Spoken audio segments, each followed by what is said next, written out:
రాత్రి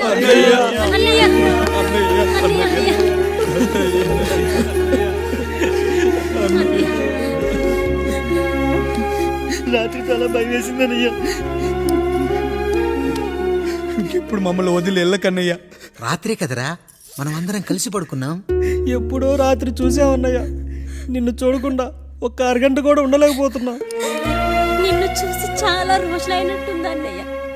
రాత్రంతా ఎక్కడికి వెళ్ళావన్నయ్య? అసలు ఎక్కడికి వెళ్ళారండి?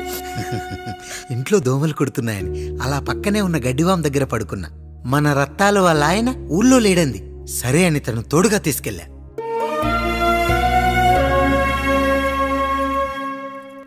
మీ సావుకటే మీ కుటుంబాన్ని నుంచి మిమ్మల్ని విడదీయాలయ్యా. అప్పటి వరకు మేము కళ్ళు తెరిస్తే మా కళ్ళ ముందు ఉండాలి, కళ్ళు మూస్తే మా కళ్ళలో ఉండాలయ్యా. నమస్కారం రాయుడు గారు.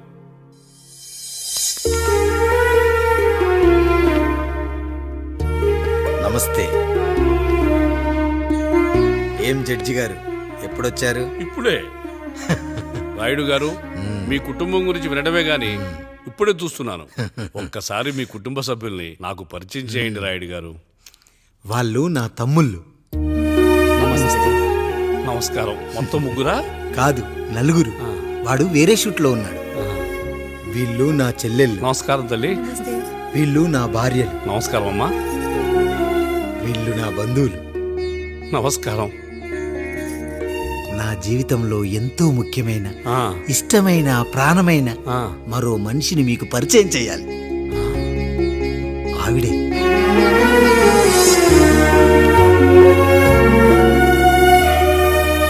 నమస్తే తల్లి. ఆవిడ మా పని మనిషి. ఆ? తను వాళ్ళ అమ్మాయి. నాకు కూతురు లాంటిదే. ఆహా.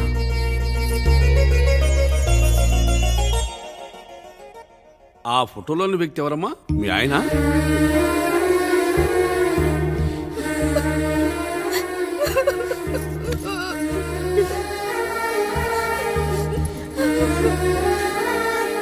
చనిపోయారా? అయ్యో లేదండి. ఎక్కడ పడితే అక్కడ, ఏది పడితే అది వాగుతున్నాడని పోలీసులు నగర బహిష్కరణ చేశారండి. మళ్ళా ఎప్పుడొస్తాడు? నెక్స్ట్ సీన్కి వచ్చేస్తాడండి. ఈ అనుబంధాలు, ఆప్యాయతలు చూసిన తర్వాత నాకు ఒక కోరిక కలుగుతుంది రాయుడు గారు. మీరు కాదనరనే ధైర్యంతో అడుగుతున్నాను. అడగండి. నాకు ఒక్కతే కూతురు. ఆమెను మీ కుటుంబంలో సభ్యురాలుగా చేసుకుంటారని. తప్పకుండా. నా భార్యలకు అభ్యంతరం లేకపోతే తనను నేను పెళ్లి చేసుకుంటా.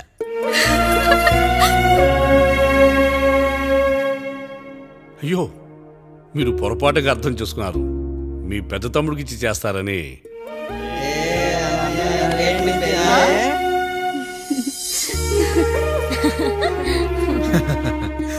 తప్పకుండా తప్పకుండా ఒక మంచి రోజు చూసుకొని మీ ఇంటికి అమ్మాయిని చూసుకోవడానికి వస్తాం. ధన్యుణ్ణి రాయుడు గారు, ధన్యుణ్ణి. రండి రండి రాయుడు గారు. మీలాంటి పెద్దలు మా ఇంటికి వచ్చి మా అమ్మాయిని మీ కోడలుగా చేసుకోవటం. ఇంకా రాయుడు గారు ఏంటి బావగారు? బావగారు అని పిలవండి. సంతోషం. రండమ్మా. త్వరగా అమ్మాయిని పిలిపించండి. మా వాడు అసలే ఆగలేకపోతున్నాడు. మా వాడు చిన్నప్పటి నుంచి అంతేనండి. కక్కొచ్చినా ఏమొచ్చినా ఆపుకోలేడు. త్వరగా మీ అమ్మాయిని పిలిపిస్తే ఆ కళ్యాణం ఏదో చేసేద్దాం. అమ్మా జయమాలిని, అమ్మాయిని చూసురా.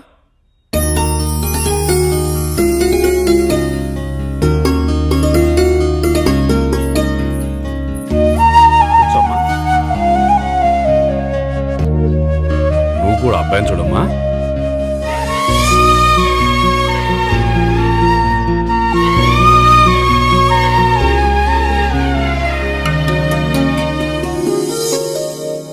మా అమ్మాయి అని చెప్పుకోవడం కాదు కానీ అసలు ఈ కాలపిల్ల కాదు బావగారు. రాత్రంతా బయట తిరిగినా కోడి కుయ్యకు ముందు ఇంటికి వచ్చేస్తుందండి. మళ్ళా ఊరంతా నిద్రలేగిస్తే తప్పుగా అనుకుంటారు కదా. తను తిరిగే స్నేహితుల్లో పచ్చి తాగుబోతులు, తిరుగుబోతులు ఉన్నారు. కానీ ఆ విషయాన్ని తన మనసులోనే పెట్టుకుంటుంది కానీ స్నేహితుల గురించి ఎప్పుడూ చెడుగా చెప్పింది లేదు బావగారు. దీని చిన్నప్పుడే నా భార్య కారు డ్రైవర్తో కలిసి పక్క సందులోనే కూరగాయల మార్కెట్కి వెళ్ళి తప్పిపోయారు. అప్పటి నుంచి ఎంత వెతికించినా మా డ్రైవరు కనపడలేదు, నా భార్య దొరకలేదు.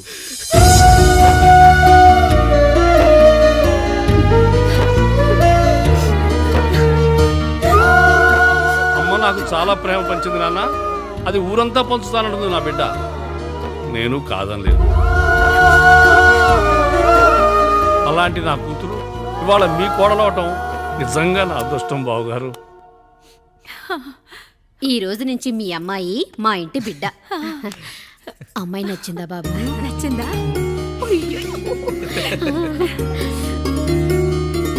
వాడికేం తెలుసు అన్నయ్య గారు, చిన్న పిల్లాడు. ఇప్పటికీ ఆకుని చెవులో పువ్వుని నోట్లో పెట్టుకొని తిరుగుతూ ఉంటాడు.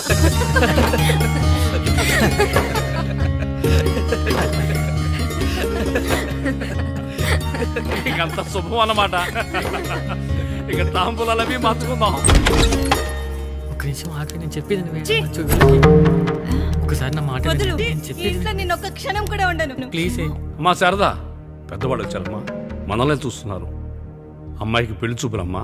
ఈ టైంలో నువ్వు ఇలా అలర్ట్ చేస్తే దాని జీవితం నాశనం అవుతుంది తల్లి. లోపలికి వెళ్ళు, తర్వాత మాట్లాడదాం. ఇక్కడ మీ కోడలు కాపురం కాలిపోతుంటే మీరు ఆ మంటల్లో మీ కూతురు పెళ్లికి కాఫీలు పెట్టిస్తున్నారా? ఈ ఇంట్లో నేను ఇంకొక క్షణం కూడా ఉండను.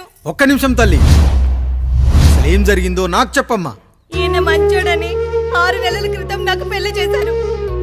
మొదట్లో బాగానే ఉన్నాడు, ఆ తర్వాత ఒక రోజు మందు కొట్టాడు. కొన్ని తాగింది దిగాక మంచోడుగా ఉంటాడు అనుకుంటే ఈ మధ్య చెడు తిరుగుళ్ళు తిరుగుతున్నాడు. ఊరవతల చిన్నుళ్ళు కూడా పెట్టేశాడు. మీరే చెప్పండి రాయుడు గారు, ఈ ఇంట్లో నేను ఉండాలా, వెళ్ళిపోవాలా, ఈయన్ని వదిలేయాలా, అక్కర్లేదా? ఎస్, వదిలేయాలమ్మా. వదిలేయాల్సింది నీ భర్తను కాదు, అతనిలోని లోపాలు. ఆశ్చర్యపోతున్నావు కదూ? ఒక మగాడి బాధ సాటి మగాడిగా నేను చెప్తానమ్మా. ఆడదాని ప్రేమ వెలిగించిన అగరొత్తి లాంటిది. ఒకడు వెలిగించగానే కొన్ని గంటల్లో బూడిదైపోతుంది. కానీ మగాడి ప్రేమ దీపం లాంటిది. తను కాలుతూ కూడా నలుగురిని వెలిగించుకుంటాడు. ఆ వెలుగులో ఆనందాన్ని వెతుక్కుంటాడు. చూడమ్మా శారద, నువ్వు కాకిలోని నలుపును చూస్తున్నావు, నేను దాని రెట్టలో తెలుపును చూస్తున్నాను. మొగడు మందు కొట్టొస్తే నిన్ను కొట్టలేదని సంతోషపడాలి గాని బాధపడకూడదమ్మా. ఇక చిన్నిల్లు సంగతి అంటావా? రుచిగా ఉందని లొట్టలేసుకుంటూ సగం తిన్న బిర్యానీలో కుక్క మూతి పెట్టిందని తెలిసాక దాన్ని పారేసుకుని ఆకలిని చంపుకోవడం కంటే నాకింది మనింటి కుక్కే కదా అని దాని మూతిపళ్ళు రాలగొట్టి ఇంట్లో కట్టేయాలి. నీ భర్త కూడా అలాంటి కుక్కలాంటి వాడేనమ్మా.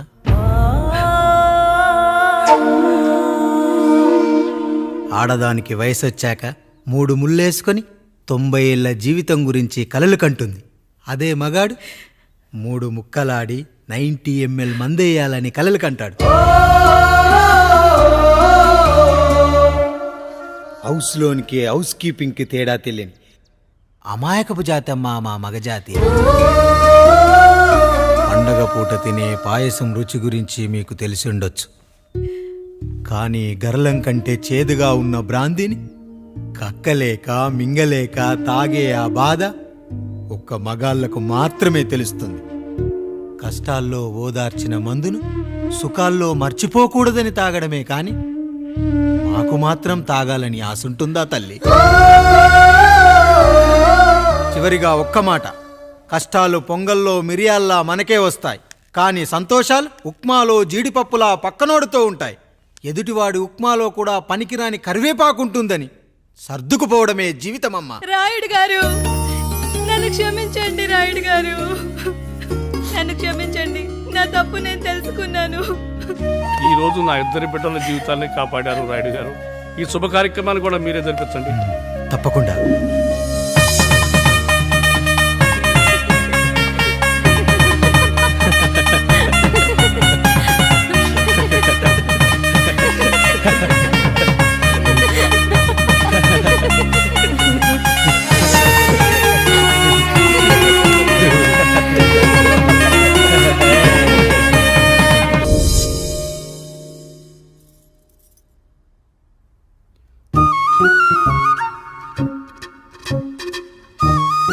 తింటారా?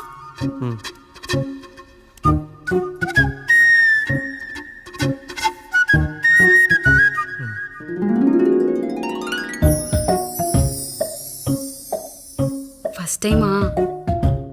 అవును, మీకెలా తెలిసిపోయిందండి? అంటే మా బామ్మ చెప్పింది. శోభనం గదిలో అనుభవం మగాడైతే మామిడి పండు పిసుక్కొని తింటాడు, అదే లేనివాడైతే మీలా ఇలా అరటిపండు ఓపిగ్గా ఒలుచుకొని తింటాడు అని.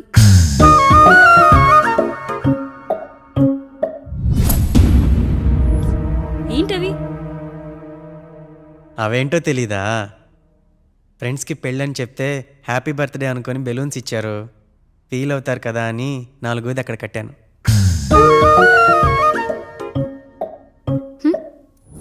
ఈ అన్నీ వచ్చాడు.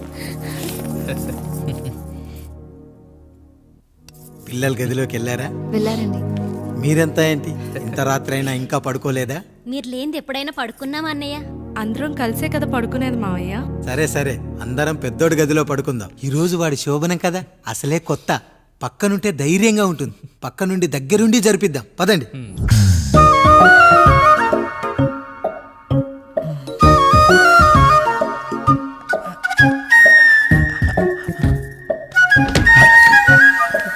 కానివ్వండి రా, కానివ్వండి. మీరేం మావయ్య ఇక్కడ పడుకుంటున్నారు? అదేంటమ్మా పెద్దోడా, చెప్పలేదా? మేమంతా కలిసే పడుకుంటామమ్మా, నువ్వు మాతో పాటే. అవును భార్గవి. మీరు ఊరుకోండి. మీరు ఇక్కడ పడుకోవడం నాకు ఇష్టం లేదు మావయ్య.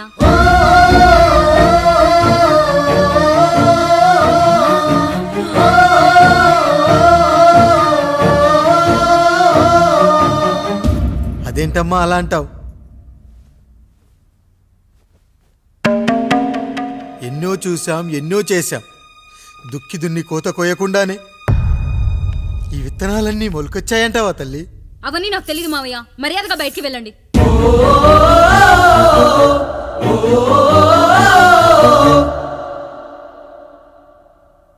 కనీసం ఆ మూలనైనా పడుకుంటామమ్మా. నువ్వైనా చెప్పరా పెద్దోడా? అంటే తను ఇబ్బంది పడుతుంది కదా నాన్న.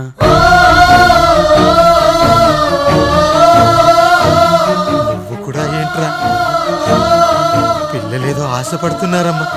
ఒక్కసారి ఆలోచించమ్మా. మావయ్య మీరు బయటికి వెళ్తే మేము తలుపులేసుకుంటాం.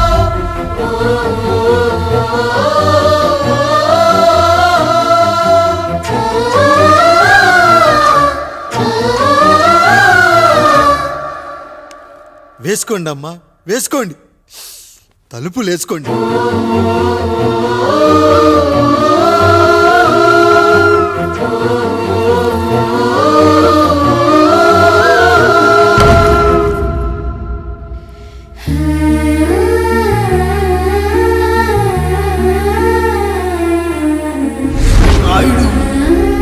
బిడ్డలు జాగ్రత్త.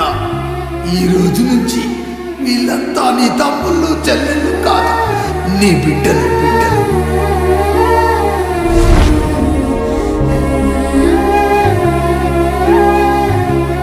జానకి, ఏమండి? సావిత్రి, ఏమండి? లక్ష్మి, ఏమండి? మన గదిలోకి పదండి. ఇక నుంచి ఎవరి పిల్లలతో వాళ్ళ గదిలోనే పడుకోవాలి. ఇది ఈ రోజు నుంచి ఈ వంశానికి రాస్తున్న కొత్త శాసనం. అయ్యా అలా అరకండి అయ్యా, మీరు లేకుండా మేము ఎప్పుడైనా విడిగా పడుకున్నాము. అంతా కలిసే కదయ్యా పంచుకున్నాం. వెళ్ళరా వెళ్ళు, నీకు భార్య ఉంది, నీకు పడగది ఉంది. వేసుకోండి రా, మీరు వేసుకోండి, తలుపులు వేసుకోండి. మీరు కూడా ఏంటండి పిల్లలేదు? నర్మయ్, చిన్న పిల్లల వాళ్ళని ఉయ్యాల్లో ఆడించేటప్పుడు పక్కనే ఈ నాన్న కావాలి, బడికెళ్ళేటప్పుడు పక్కనే ఈ నాన్న కావాలి, గుడికెళ్ళేటప్పుడు కూడా పక్కనే ఈ నాన్న కావాలి. కానీ శోభనం గదిలో మాత్రం పక్కనే ఉంటానంటే బరువయ్యాను జానకి, బరువయ్యాను.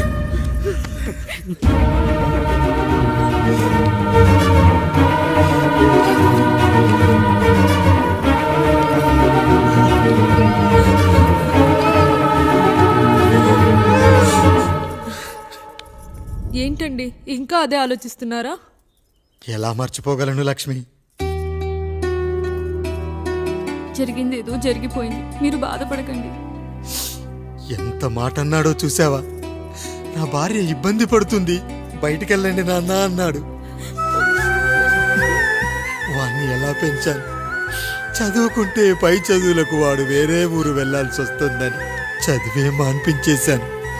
జ్వరం వస్తే ఆ మాత్రలు చేదుగా ఉంటాయని నేనే మింగాను. నోరు తెరిచి అమ్మ కావాలన్నప్పుడల్లా ఎంతమంది అమ్మల్నిచ్చాను. నాన్న అన్న ప్రతిసారి నాన్నల్ని ఇవ్వలేకపోయానని వాడికి నా మీద కోపమో ఏమో జానకి. నిజమేనండి, మనమంతా ఇలా లేమే. మన కుటుంబానికి దిష్టి తగిలింది. మా నాన్న మరణంతో ఆస్తిపోయి తమ్ముళ్ళతో నడి రోడ్డున పడ్డప్పుడు ఇలాంటి కష్టాన్ని మొదటిసారి అనుభవించాను.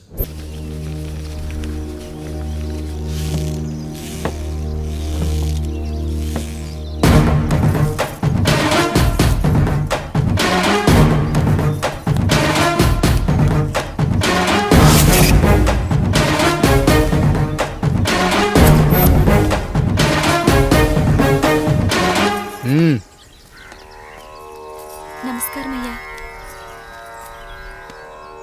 అయ్యా, మన ఈరిగాడికి సంవత్సరం క్రితం పెళ్ళయిందయ్యా. మొన్నటిదాకా తాడు బంగారంలో ఉన్న వాళ్ళ జీవితం ఇప్పుడు తాడు ఫ్యాన్లో మారిందయ్యా. తన భర్తకి తల్లిదండ్రులు ఎక్కువయ్యారయ్యా. కట్టుకున్న భార్యకి చీర కొనడం కంటే అమ్మా నాన్నలకు మాత్రం మందులు కొనటమే తన సంతోషం. పొద్దున లేచిన దగ్గర నుంచి తల్లిదండ్రుల పనులు, పెళ్ళ ముద్దు ముచ్చట తీర్చట్లేదని తల్లిదండ్రులను వృద్ధాశ్రమంలో చేరిస్తే తను తన భర్త సంతోషంగా ఉంటామని వీరిగాడి భార్య సావిత్రి రచ్చబండి ఫిర్యాదు చేసిందయ్యా.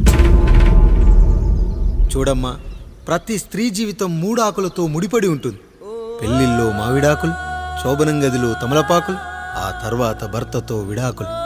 మావిడాకులు గుమ్మానికి కట్టొచ్చు, తమలపాకులతో కిల్లీలు కట్టొచ్చు, కానీ విడాకులతో కాపురాలను కట్టలేమమ్మా, కట్టలేం.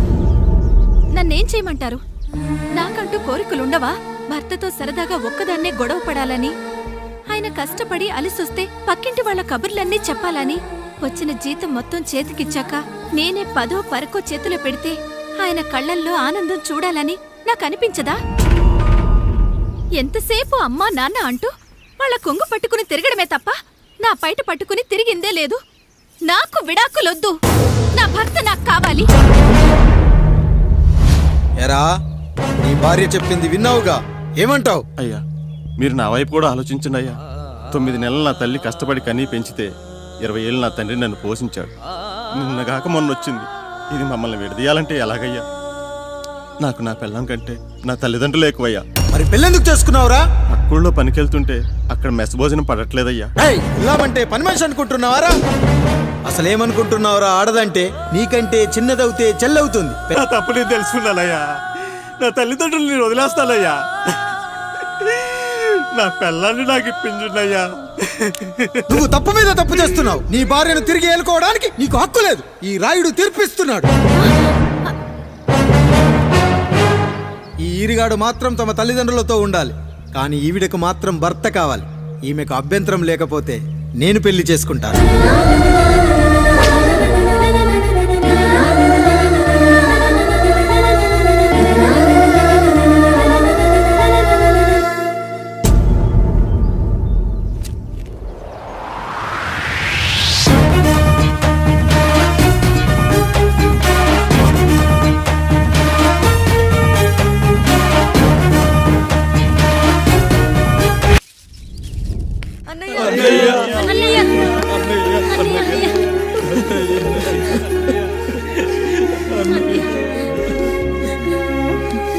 రాత్రి చాలా భయం వేసిందనయ్యా. ఇప్పుడు మమ్మల్ని వదిలి వెళ్ళకన్నయ్యా. రాత్రే కదరా మనం అందరం కలిసి పడుకున్నాం. ఎప్పుడో రాత్రి చూసామన్నయ్యా. నిన్ను చూడకుండా ఒక్క అరగంట కూడా ఉండలేకపోతున్నా. నిన్ను చూసి చాలా రోజులైనట్టుంది అన్నయ్య. రాత్రంతా ఎక్కడికి వెళ్ళావన్నయ్యా? అసలు ఎక్కడికి వెళ్ళారండి? ఇంట్లో దోమలు కుడుతున్నాయని అలా పక్కనే ఉన్న గడ్డివాం దగ్గర పడుకున్నా. మన రత్తాలు వాళ్ళ ఆయన ఊళ్ళో లేడంది. సరే అని తను తోడుగా తీసుకెళ్ళా.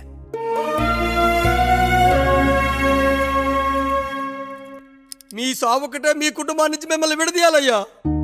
అప్పటి వరకు మేము కళ్ళు తెరిస్తే మా కళ్ళ ముందు ఉండాలి, కళ్ళు మూస్తే మా కళ్ళలో ఉండాలయ్యా. నమస్కారం రాయుడు గారు.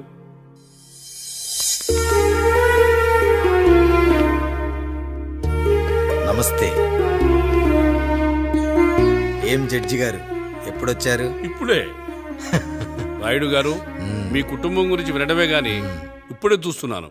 ఒక్కసారి మీ కుటుంబ సభ్యుల్ని నాకు పరిచయం చేయండి రాయుడు గారు. వాళ్ళు నా తమ్ముళ్ళు.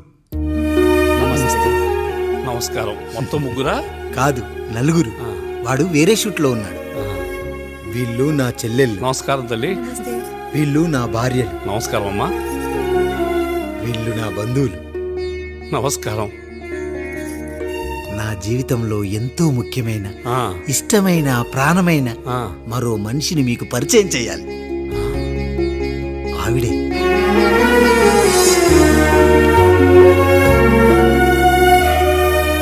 నమస్తే తల్లి. ఆవిడ మా పని మనిషి. ఆ? తను వాళ్ళ అమ్మాయి. నాకు కూతురు లాంటిదే. ఆహా.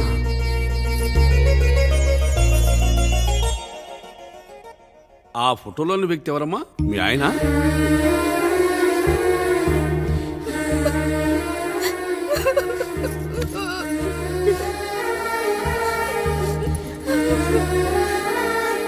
చనిపోయారా? అయ్యో లేదండి, ఎక్కడ పడితే అక్కడ ఏది పడితే అది వాగుతున్నాడని పోలీసులు నగర బహిష్కరణ చేశారండి. మళ్ళా ఎప్పుడొస్తాడు? నెక్స్ట్ సీన్కి వచ్చేస్తాడండి. ఈ అనుబంధాలు, ఆప్యాయతలు చూసిన తర్వాత నాకు ఒక కోరిక కలుగుతుంది రాయుడు గారు. మీరు కాదనరనే ధైర్యంతో అడుగుతున్నాను. అడగండి. నాకు ఒక్కతే కూతురు. ఆమెని మీ కుటుంబంలో సభ్యురాలుగా చేసుకుంటారని. తప్పకుండా. నా భార్యలకు అభ్యంతరం లేకపోతే తనను నేను పెళ్లి చేసుకుంటా.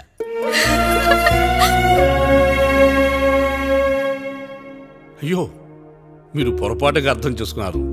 మీ పెద్ద తమ్ముడికి ఇచ్చి చేస్తారని.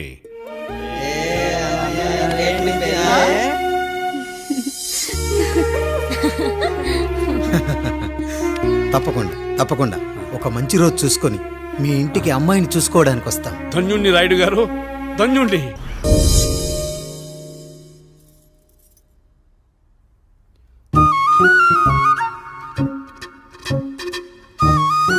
తింటారా?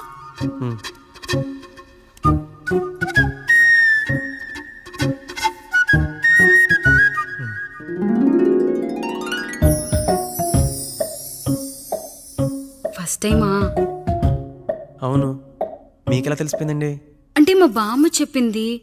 శోభనం గదిలో అనుభవం ఉన్న మగాడైతే మామిడిపండు పిసుక్కొని తింటాడు, అదే లేనివాడైతే మీలా ఇలా అరటిపండు ఓపిగ్గా ఒలుచుకొని తింటాడు అని.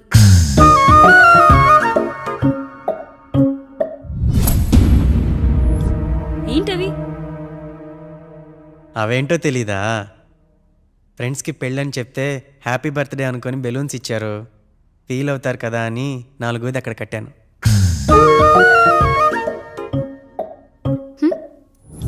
అన్నీ వచ్చాడు. పిల్లల గదిలోకి వెళ్ళారా? వెళ్ళారండి. మీరెంత ఏంటి ఇంత రాత్రైనా ఇంకా పడుకోలేదా? మీరు లేనిది ఎప్పుడైనా పడుకున్నామా అన్నయ్య? అందరం కలిసే కదా పడుకునేది మావయ్య. సరే సరే, అందరం పెద్దోడి గదిలో పడుకుందాం. ఈరోజు వాడి శోభనం కదా, అసలే కొత్త. పక్కనుంటే ధైర్యంగా ఉంటుంది. పక్క నుండి దగ్గరుండి జరిపిద్దాం. పదండి.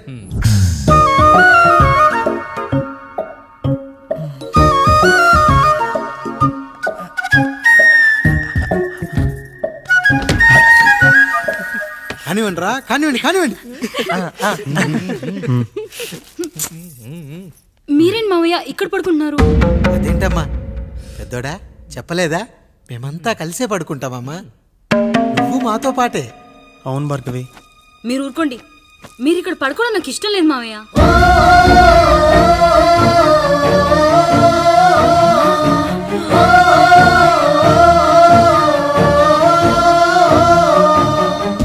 అదేంటమ్మా అలా అంటావు? ఎన్నో చూసాం, ఎన్నో చేశాం. దుక్కి దున్ని కోత కోయకుండానే ఈ విత్తనాలన్నీ మొలకొచ్చాయంటావా తల్లి? అవన్నీ నాకు తెలియదు మావయ్య, మర్యాదగా బయటికి వెళ్ళండి.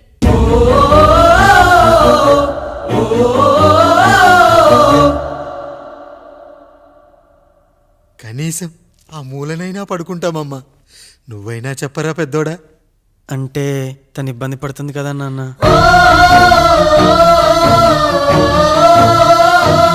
నువ్వు కూడా ఏంట్రా? పిల్లలేదో ఆశపడుతున్నారమ్మా. ఒక్కసారి ఆలోచించమ్మా. మావయ్య, మీరు బయటికి వెళ్తే మేము తలుపులేస్తాం.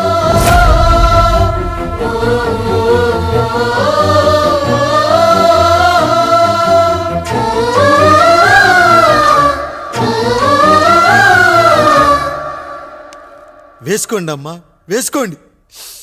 తలుపులు వేసుకోండి.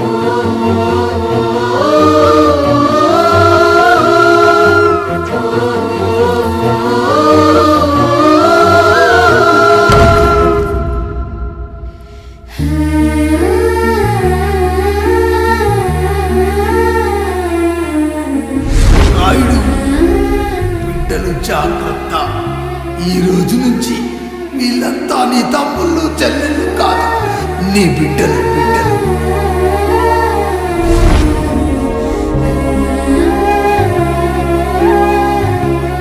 జానకి, ఏమండి? సావిత్రి, ఏమండి? లక్ష్మి, ఏమండి? మన గదిలోకి పదండి. ఇక నుంచి ఎవరి పిల్లలతో వాళ్ళ గదిలోనే పడుకోవాలి. ఇది ఈ రోజు నుంచి ఈ వంశానికి రాస్తున్న కొత్త శాసనం. అయ్యా అలా అరకండి అయ్యా, మీరు లేకుండా మేము ఎప్పుడైనా విడిగా పడుకున్నాము. అంతా కలిసే కదయ్యా పంచుకున్నాం. వెళ్ళరా వెళ్ళు. నీకు భార్య ఉంది, నీకు పడగది ఉంది. వేసుకోండి రా, మీరు వేసుకోండి. తలుపులు వేసుకోండి. మీరు కూడా ఏంటండి పిల్లలేదు? చిన్న పిల్లల వాళ్ళని ఉయ్యాల్లో ఆడించేటప్పుడు పక్కనే ఈ నాన్నకు కావాలి. బడికెళ్ళేటప్పుడు పక్కనే ఈ నాన్న కావాలి. గుడికెళ్ళేటప్పుడు కూడా పక్కనే ఈ నాన్న కావాలి. కానీ శోభనం గదిలో మాత్రం పక్కనే ఉంటానంటే బరువయ్యాను జానకి, బరువయ్యాను.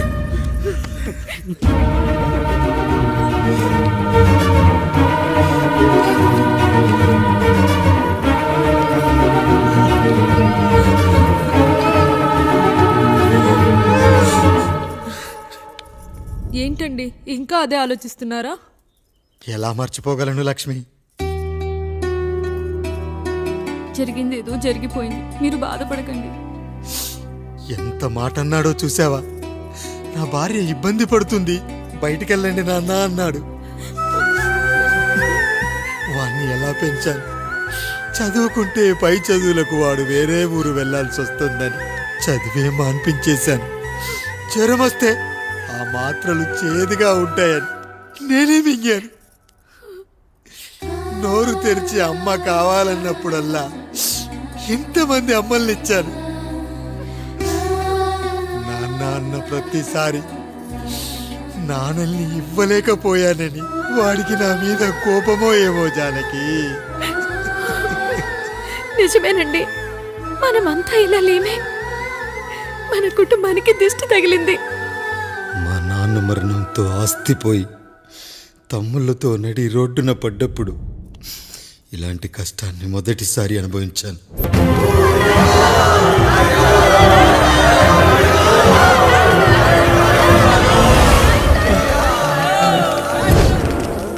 ప్రజల్లారా, నా బిడ్డల్లారా, నా జీవితం మీకే అంకితం.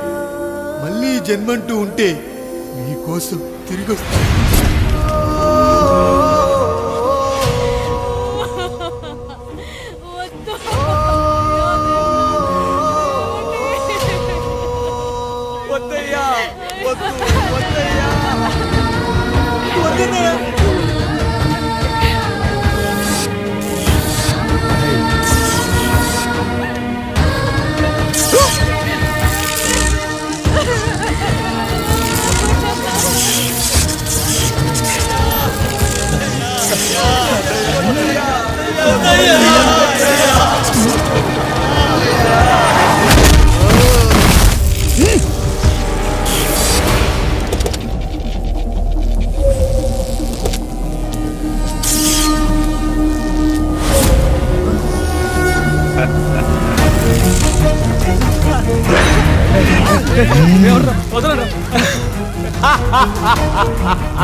ఎవడొస్తాడు నిన్ను కాపాడటానికి? ఎవడొస్తాడు?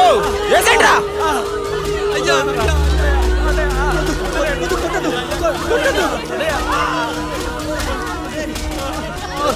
కష్టం వస్తే ఒక్కసారి నాన్న అని పిలవరా, ఆ సమాధిలోంచైనా లేచొస్తా.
లేచి నిలబడండి, కొట్టండి, గట్టిగా కొట్టండి, కసితీరా కొట్టండి. ఈ చిత్రంలోని నటులను, సాంకేతిక నిపుణులను ఎక్కడ పడితే అక్కడ కొట్టండి. కనిపించిన ప్రతి చోట కొట్టండి చప్పట్లతో. విడివిడిగా ఉన్న వ్యక్తుల మధ్య బంధాన్ని నిలిపేది కుటుంబం. విడిపోయిన కొబ్బరి ఆకులను కలిపి ఉంచేది కొబ్బరి మట్ట. కుటుంబం కోసం నిలబడ్డ ఎందరో అన్నయ్యలకు మా ఈ చిత్రం అంకితం.